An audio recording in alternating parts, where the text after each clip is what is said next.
Boa noite a todos. Pessoal, dando para ouvir minha voz daí com facilidade ou eu tenho que usar esse artifício que eu não gosto? Que bom, que bom. É sinal que não estou tão rouco assim, fico mais leve um pouco. Apesar que o assunto de hoje, do nosso bate-papo, é um assunto um tanto quanto corriqueiro em alguns aspectos, ruim de se falar em outros, desculpa e muleta em situações outras também. Mas é algo constante, um assunto constante quando se fala em doutrina espírita, quando se cita espiritismo ou espiritualismo, né? É até mais banalmente falado do que efetivamente identificado. Nós iremos falar hoje sobre a obsessão, de forma mais simples, óbvio, pelo tempo, né? Não dá para adentrar de forma mais profunda nesse aspecto, e finalizando com o fator da auto-obsessão, tá? Lá no Livro dos Espíritos, na pergunta de número 459, Kardec, como na característica principal dele de pesquisador, já começa a questionar algo que era, lembrem-se, natural. Era sabido, sempre soube, nós sempre soubemos, mesmo que instintivamente, que existe algo além do que esse plano, do que essa simplicidade complexa que é a vida material. E ele pergunta: influem os espíritos em nossos pensamentos e em nossos atos? Ou seja, a afetação, né, é até uma colocação interessante quando fala de espíritos, né, porque nós somos também. E a resposta vem de forma bem objetiva: muito mais do que imaginais. Influem a tal ponto que, de ordinário, são eles que vos dirigem. Olha que interessante essa colocação. Muito mais do que imaginais. Por que a resposta é nesse sentido? O raciocínio, ele tende a ser até muito objetivo. Nós somos seres espirituais. Estamos temporariamente nesse invólucro material vinculado a esse planeta para nossa progressão, evolução. Mas somos naturalmente espíritos. Somos a alma, a ânima, o que anima, o que dá vida a esse corpo material. Nós não somos o corpo.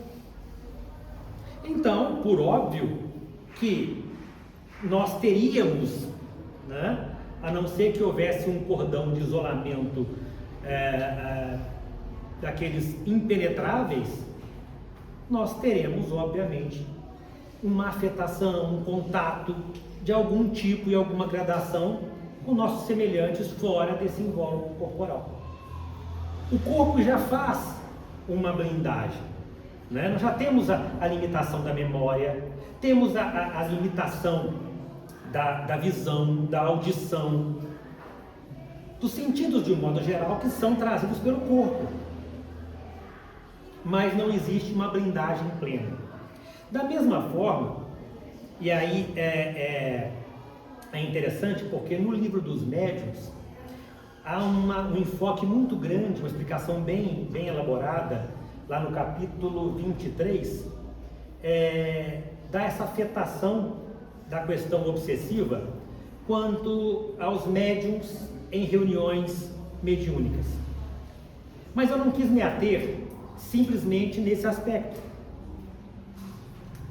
Até porque Kardec mesmo traz que todos nós somos médiuns, o que muda é a gradação, porque todos nós temos um contato. Na literatura espírita traz que as crianças até os 7 anos de idade ainda estão com um pezinho de lá e outro de cá, né? Ou seja, a gente já chega aqui ligado ao lado de lá. Da mesma forma que a literatura espírita e outras obras,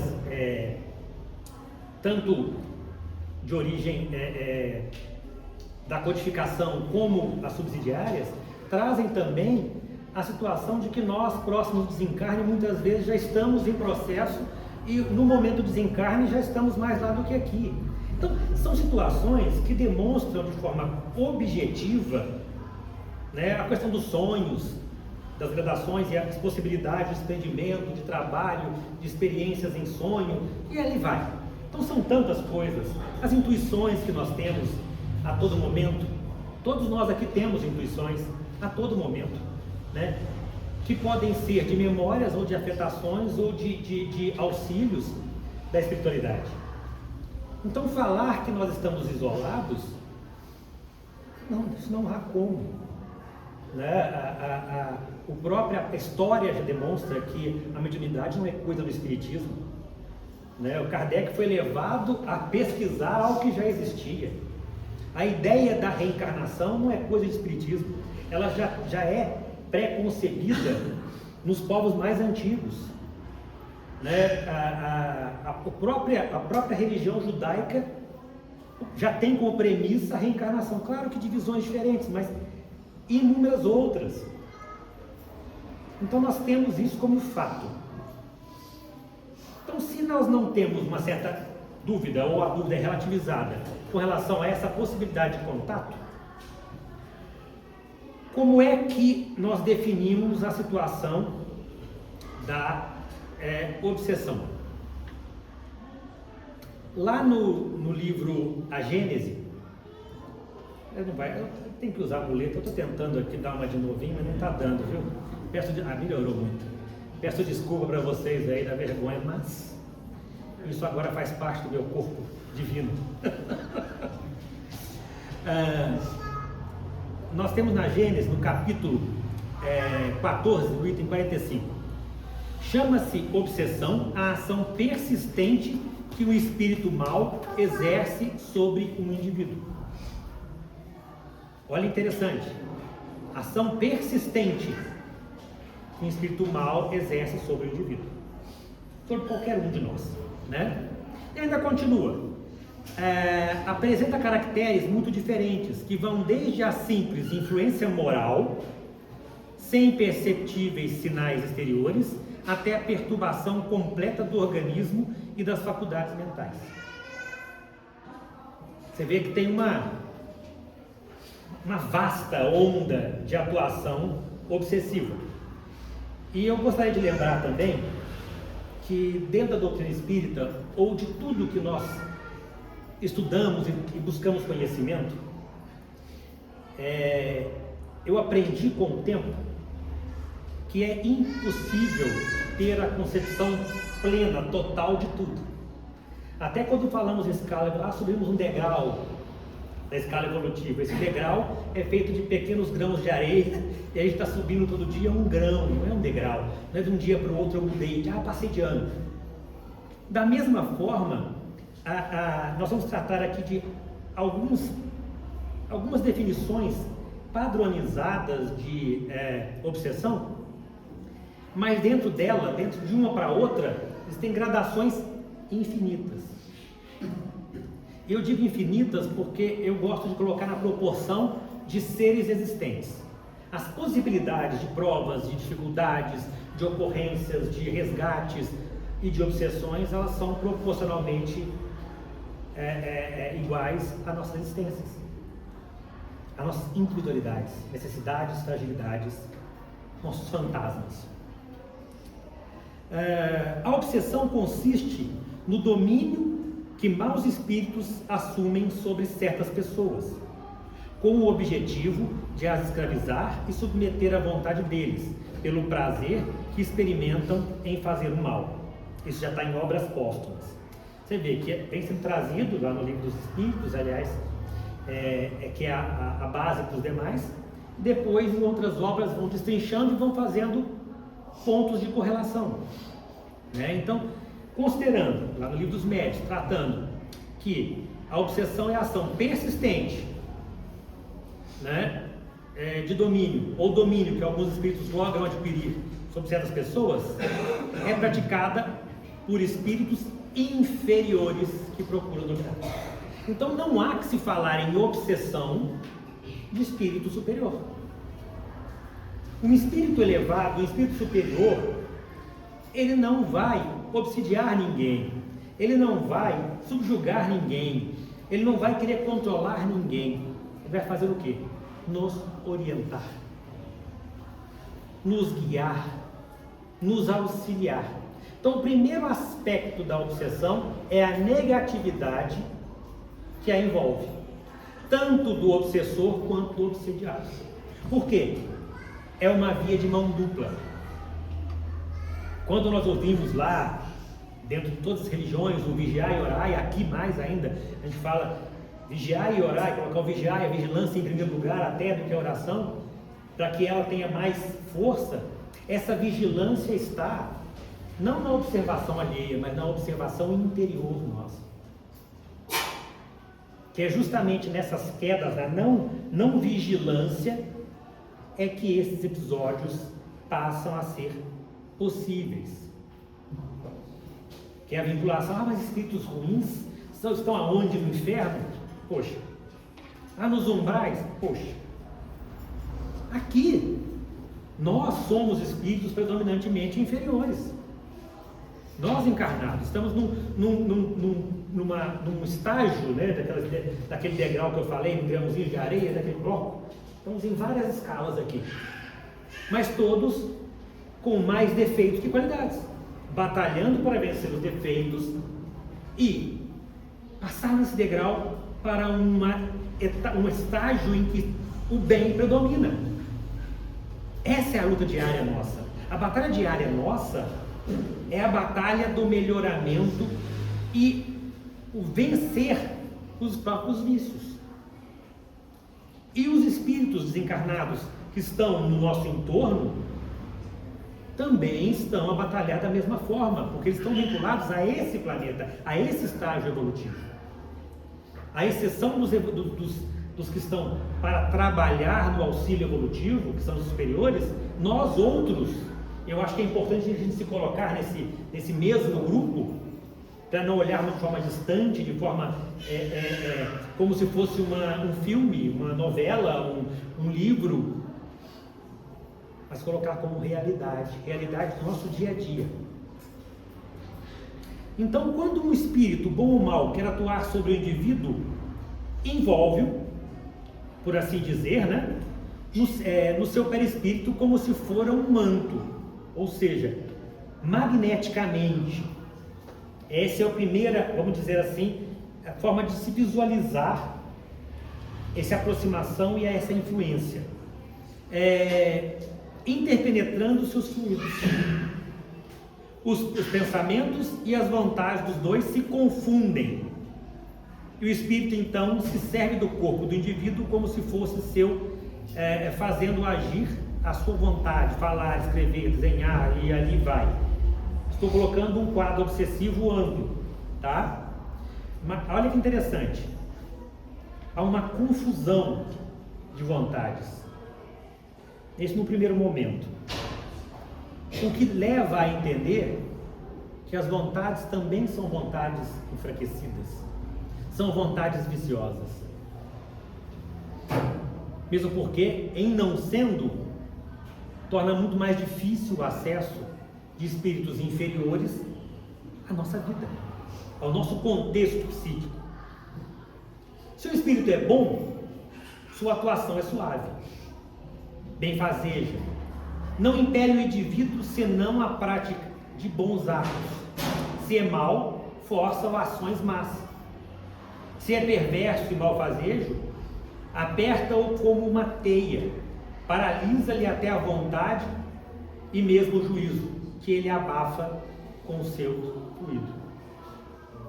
Olha a gradação desse contexto obsessivo. Chega a fazer pensar, agir em seu lugar, impedir atitudes contra sua vontade, ter atitudes extravagantes, ridículas, magnetizando o ser encarnado, pode lançá-lo em estado de uma catalepsia moral, uma dormência moral, né? E nós nos tornamos instrumento daquele ser que se aproxima de nós, o intuito é obsessivo, né? Isso é só no dia a dia? Aí vem um fator importante, nosso autoconhecimento. As pessoas que têm a mediunidade mais ostensiva, as pessoas que já participam de grupos de prática mediúnica, de reuniões de acolhimento mediúnico, eu gosto de ter essa concepção, porque a função da reunião mediúnica ela é auxiliar, ela não é um status, ela não é uma função nobre de pessoas superiores, ela é um resgate que aqueles que vêm com essa faculdade mais aguçada e mais complicada em sua vida têm. E, por consequência, estão mais suscetíveis a fatores obsessivos. Isso é algo muito preocupante e que a gente nem sempre tem em mente. Quando fala, eu preciso desenvolver a minha mediunidade, eu tenho que ter uma reunião mediúnica. Sendo que o desenvolvimento, eu bato muito nessa tecla sempre, as pessoas que convivem comigo aí me escutam falar, isso eu falo muito. Quem está às vezes em grupo que eu estou, sabem que eu falo muito e às vezes isso vem à tona. O desenvolver, ele é conhecer, é saber utilizar. Como é que eu consigo dirigir um veículo, um carro, um automotor? Eu consigo chegar, cheguei, nunca vi, entro e vou dirigi-lo. Ele se torna uma arma. Ele causa acidentes. Eu preciso de quê? De compreendê-lo, de estudar, tirar carteira. Não só isso, porque hoje a autoescola não te ensina a dirigir, ele te ensina a tirar carteira. E assim, muitos dos estudos que fazemos também, superficiais, também nos ensinam só a ter titulação, mas a não ter o mais importante: o autoconhecimento e o conhecimento das ferramentas que envolvem a prática mediúnica. Então, vamos puxar um tópico aqui sobre obsessão e prática mediúnica. Vamos lá. Pois que os espíritos existiram em todos os tempos, certo? Já falamos, é fato. Também, desde todos os tempos, representaram o mesmo papel, porque esse papel é da natureza, e a prova está no grande número que sempre houve de pessoas obsidiadas ou possessadas, se o preferirem. A possessão era, né? A gente utilizava-se muito essa fala anteriormente. Antes que se falasse em espíritos, ou que nos dias atuais se ouvisse falar em espiritismo, nem de médiuns. A linguagem de atuais, na época de Kardec, né? Se falava sempre em possessões, em exorcismo, né? Vamos tirar o diabo, o capeta, o demônio, cada palavra que a gente usa com uma carga negativa enorme para irmãos nossos que estão ainda no estágio onde o mal é predominante. É, pois, espontânea a ação dos espíritos, bons ou maus, e destes produz uma imensidade de perturbações na economia moral e mesmo físicas. Perturbações que, por ignorância da verdadeira causa, olha bem, vamos guardar isso aí, da verdadeira causa, atribuíam a causas errôneas, aleatórias. Os espíritos maus são inimigos invisíveis, tanto mais perigosos quanto da ação deles não se suspeitava. Por isso que lá responde a Kardec, que eles influenciam mais do que imaginávamos. Desmascarando-os, o Espiritismo revela uma nova causa de certos males da humanidade. Foi pela mediunidade que esses inimigos ocultos traíram a sua presença. O Espiritismo não atraiu os maus espíritos, guardemos isso, desvendou-os e forneceu os meios de lhes paralisar a ação e, por conseguinte, de afastá-los, já que anteriormente se utilizava o quê? o exorcismo, fogueiras, sacrifícios, né? Situações que são bizarras se olharmos hoje, mas ainda existentes em alguns locais do planeta. Porque muitos de nós, ao reencarnarmos, repetimos os erros. Não foi ele que trouxe o mal, visto que o mal existe desde todos os tempos. Ele, ao contrário, dá remédio ao mal, apontando a causa. É tanto interessante porque o Espiritismo é o consolador prometido. Daí vem essa imagem de que veio apontar qual é a causa, que não é algo aleatório, que não é algo, vamos jogar aqui, vamos sortear, alguém aqui vai ser obsidiado. Não, existe uma causalidade, uma vinculação, né? E como há espíritos maus que obsidiam e espíritos bons que protegem, perguntam muitos se os primeiros são mais poderosos que os segundos, ou seja, dá-se uma visão, diante de quadros de obsessão, que os espíritos maus são mais fortes que os espíritos bons.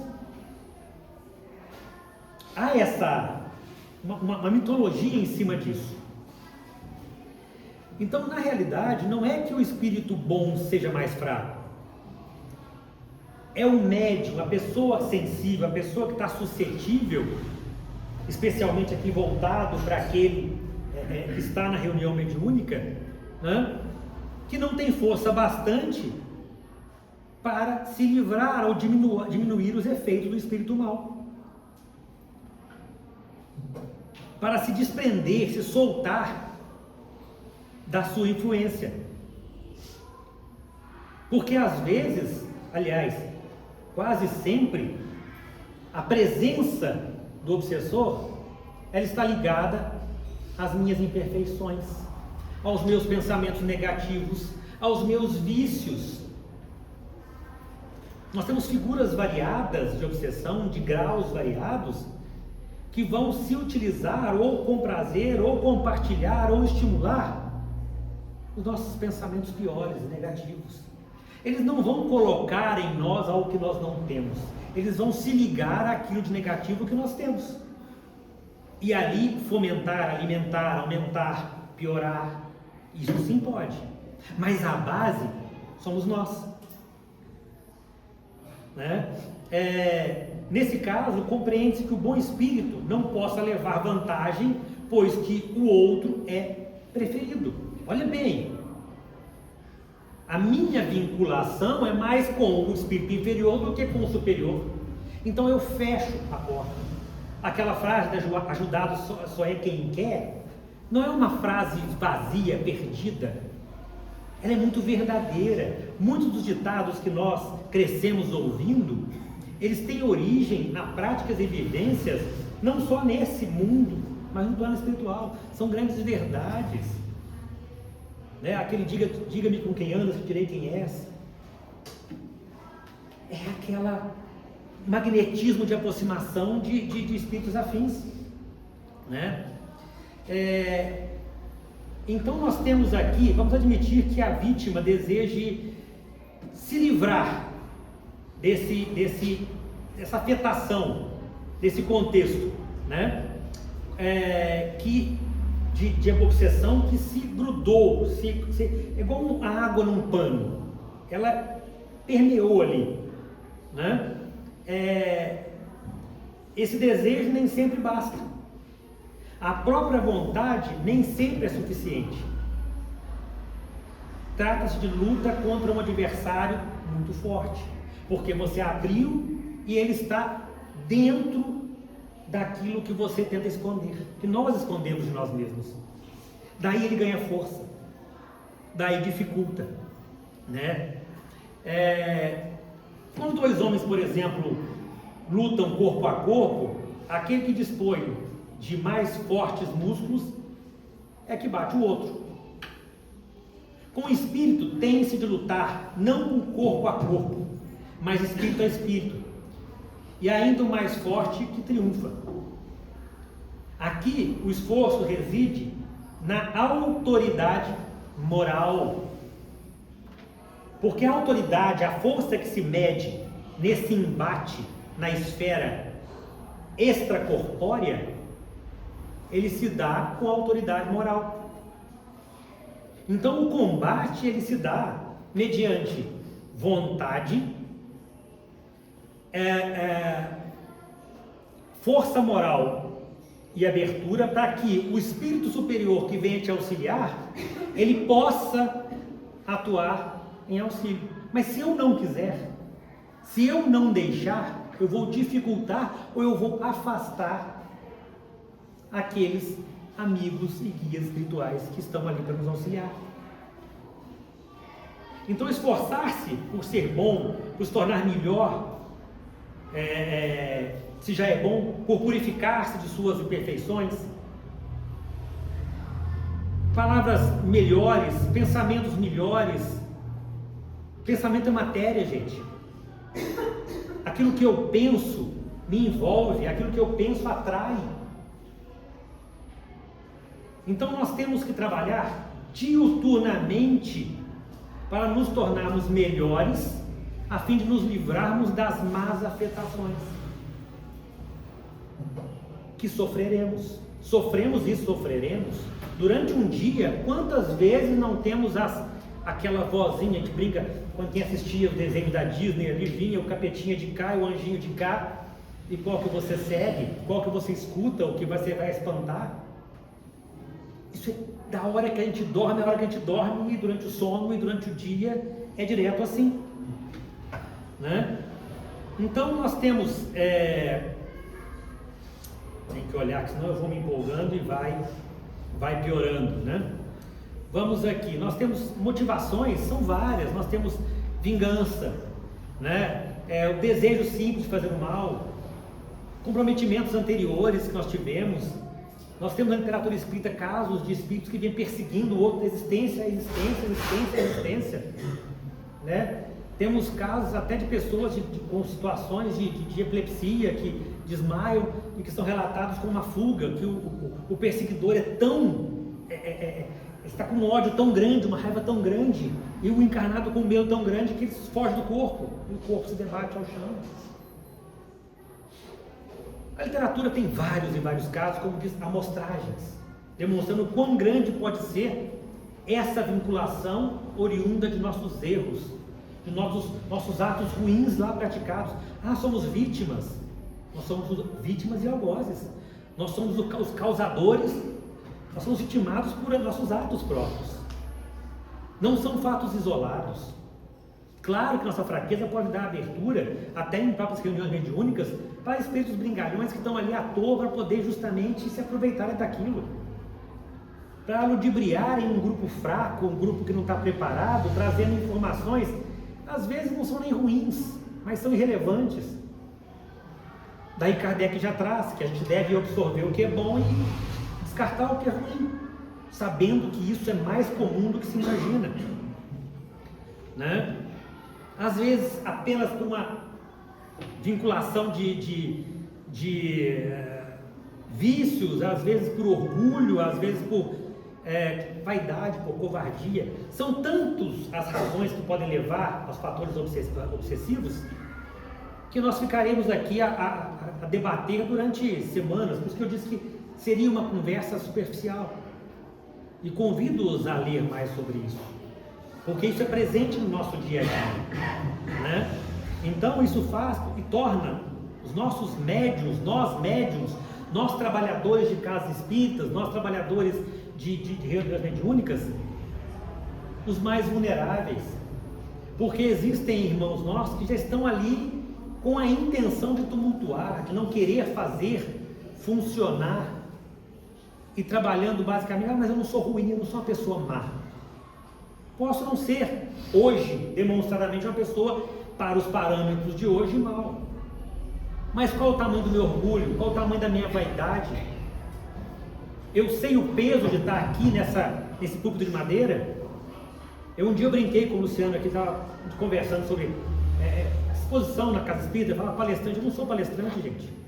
Eu sou um que está aqui se dispondo a falar de algo que não aprendeu. Eu estou aprendendo junto. Essa é a realidade. Mas o estar aqui é uma situação extremamente frágil. Eu estou em exposição. Então vai ter, obviamente, um fluxo de irmãos nossos que não querem que isso ocorra a me atrapalhar, tentar me impedir que eu chegue aqui, tentar me tirar a mente e a atenção de vocês, causar um mal-estar. Depende de como eu estou. E nós somos quase que um eletrocardiograma. Nós estamos assim o dia inteiro, embaixo em cima, embaixo em cima, embaixo em cima. Isso é regra geral. Só que a gente tem que estar vigilante. Eu, para vir aqui, eu desde ontem estou tentando me policiar e fugir de mim, dos meus defeitos, para que eu possa me fazer ser útil aqui de alguma forma. Antes eu faço uma oração e solicito que me auxiliem a não fazer com que os que estão a me ouvir percam seu tempo. É um preparo, porque eu reconheço a minha fragilidade. Ah, você é melhor? Não, eu sou péssimo. Nós todos estamos evoluindo em conjunto. Renato Rio, eu sou mesmo, Renato, você sabe que eu sou. A gente brinca isso aqui, mas a gente tem os defeitos e a gente não quer olhar para eles.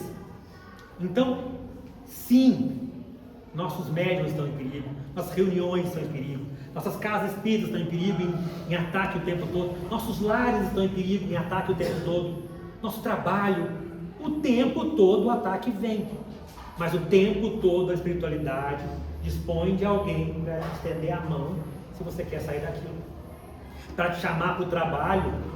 Os trabalhadores da última hora, não interessa a hora, se você está disposto a sair e estende a mão vem e você vai sair.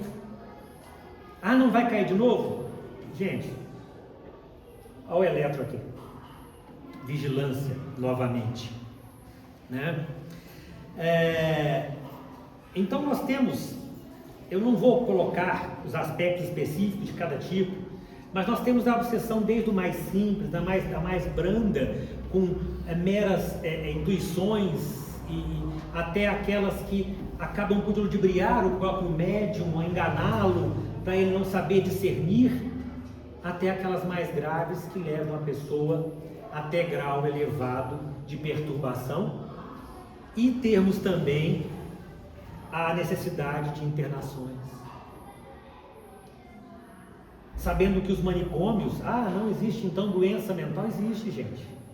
Existem perturbações variadas, kármicas, provacionais, mas existe um número elevadíssimo de pessoas tratadas como pessoas com deficiências, com esquizofrenias, com problemas psiquiátricos, que na grande verdade são pessoas que já quedaram as obsessões.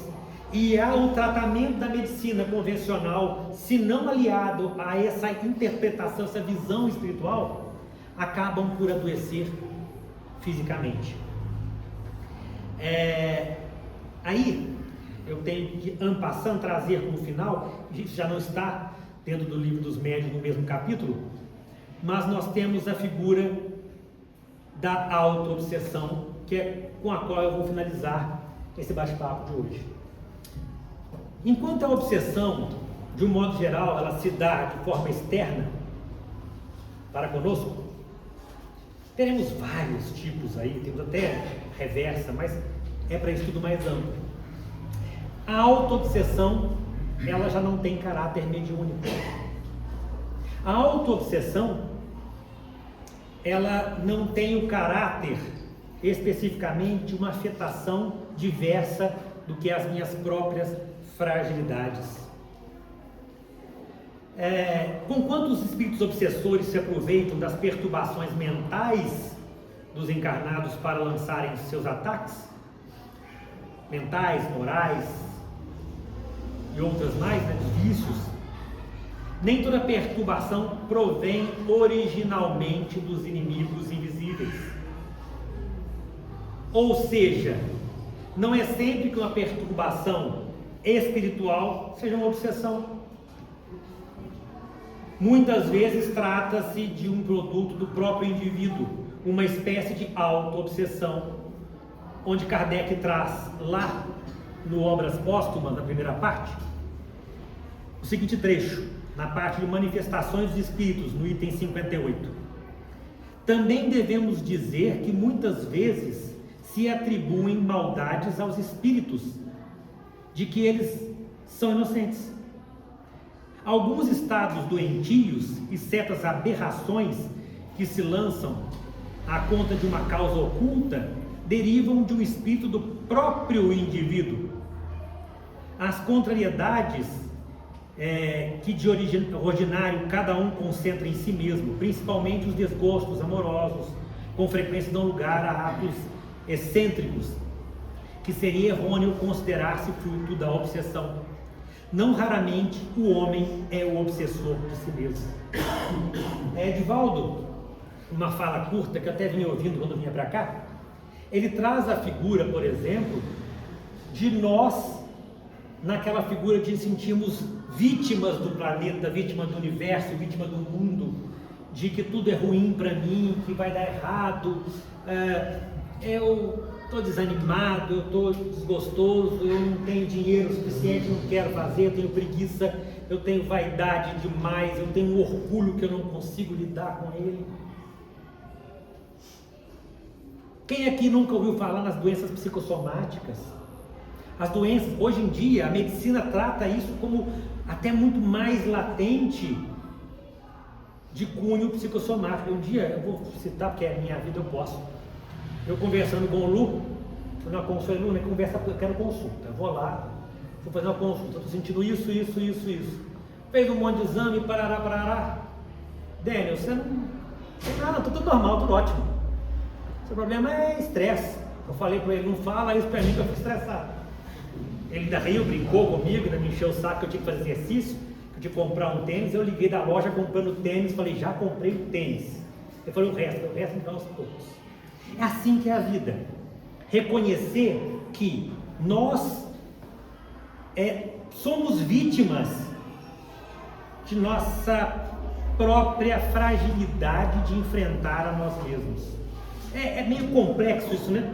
Eu olhar para dentro, eu me ver e eu falar, olha, eu tenho esse defeito, eu vou enfrentar, eu vou corrigi-lo e eu vou seguir em frente. Eu não vou parar por esse problema. Só que aí você vai encontrar com uma pessoa, um outro palestrante já falava isso, que é aquela pessoa, eu não estou sentindo bem, estou com uma dor na coluna, outra pessoa começa, eu também estou com isso e aquilo, usa de falar de hipocondria, de pessoas que tem aí, na minha família tem um monte, né, do eu estou com isso, que eu já aprendi a chegar e falar, estou ótimo, não estou tão bem hoje, que a pessoa vai tentar somatizar algo positivo, porque eu duvido que algum aqui não conheça ninguém, ou que não seja também um pouco isso, que a gente não seja sugestionado a sentir uma dor de cabeça, alguém falar de um piolho e não começar a coçar a cabeça. É um princípio simples. No piolho eu gosto, que tem o piolho aqui, você já começa, você não tem piolho, mas você vai criar o piolho na tua cabeça. Se você cria coceira, você é capaz de criar um câncer, uma doença mental, porque o pensamento é matéria, ele plasma. Ao mesmo tempo que ele auxilia, ele piora. Então nós temos que deixar de sermos os nossos inimigos. Tanto para o fator da obsessão externa, quanto para o fator da auto-obsessão, aonde eu sou o meu maior inimigo, aonde eu esqueço da reforma íntima que tanto se trata dentro do Espiritismo, do conhece a ti mesmo, que não é só nossa. Buda já falava que a maior das vitórias é a vitória sobre si mesmo. O que é isso? Se você consultar todas as filosofias do planeta, traz a necessidade de sabermos quem nós somos.